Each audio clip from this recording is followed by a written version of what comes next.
ल ककसलाई pay out र identity भेरिफिकेसनको समस्या छ उहाँहरू जति चाहिँ सबैजना जम्मा भएर यो भिडियो हेर्नुहोस् र कमेन्ट पनि गर्नुहोस् है। भिडियो लामो हुनसक्छ, म तपाईँहरूलाई यो दुईवटा कुरा चाहिँ भनिदिनेछु है त। बदाम खाने हो, यो बदाम खाम अनि अलिकति घाँटी नै खुल्छ क्या। ल पहिला पे आउटको कुरा गरौँ है त। यदि तपाईँहरू चाहिँ फेसबुकमा पे आउट बनाउन जान्नु भएको छैन भने, तपाईँ कन्फ्युज हुनुभएको छ भने, अब पे आउट भर्दाखेरि कसरी गर्ने भने म तपाईँहरूलाई भनिदिनेछु। तपाईँको लिगल नाम है, गभर्नमेन्ट नाम है, नागरिकतामा जे छ त्यो नाम बनाउनु होला, अनि बर्थ अफ डेट सेम राख्नु होला है। अनि यदि तपाईँ नेपाल हुनुहुन्छ भने नेपालकै लोकेसन राख्नु, यदि तपाईँ नेपाल बाहिर हुनुहुन्छ भने जहाँ हुनुहुन्छ त्यहाँको चाहिँ एड्रेस राख्नु। अनि बिजनेस टाइपमा इन्डिभिजुअल राख्नुहोस् है। अनि तपाईँको ट्याक्स इन्फोमा जुन प्यानमा चाहिँ तपाईँको पासपोर्ट छ पासपोर्ट राख्नु, तपाईँसँग पर्सनल प्यान छ प्यान राख्नुहोस्, नागरिकताको नम्बर राख्नुहोस्, सबै राख्नुहोस्, मिल्छ जुन राखे नि।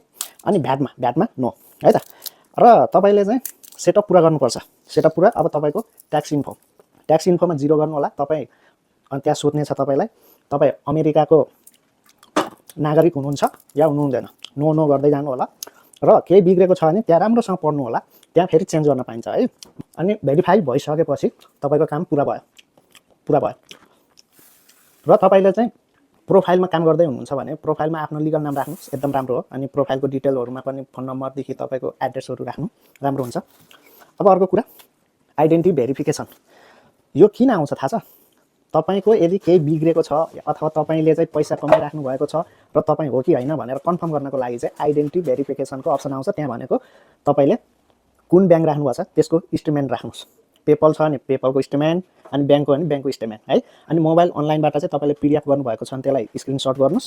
स्क्रिनसट गरेर तपाईँले चाहिँ त्यसलाई वरिपरि नकाट्नुहोस्, एकदम जस्ताको तस्तै जस्तो स्क्रिनसट गर्नुभएको छ क्लियर त्यसरी तपाईँले एड गर्नुहोस् है त। अब अर्को कुरा रह्यो तपाईँलाई चाहिँ आइडी। अब आइडी सो गर्नु भन्छ। आइडी सो गर्दाखेरि तपाईँले चाहिँ पासपोर्ट फोटो भएको चाहिँ पासपोर्ट छैन भने अब तपाईँसँग नागरिकता हैन, त्यो तपाईँले चाहिँ अथवा ड्राइभिङ लाइसेन्स पनि चल्छ, त्यो चाहिँ तपाईँले चाहिँ ठाडोमा है, यसरी हुँदैन, ठाडोमा यसरी खिच्नु होला र एकदम क्लियर सेन्ड गर्नुहोस् है त।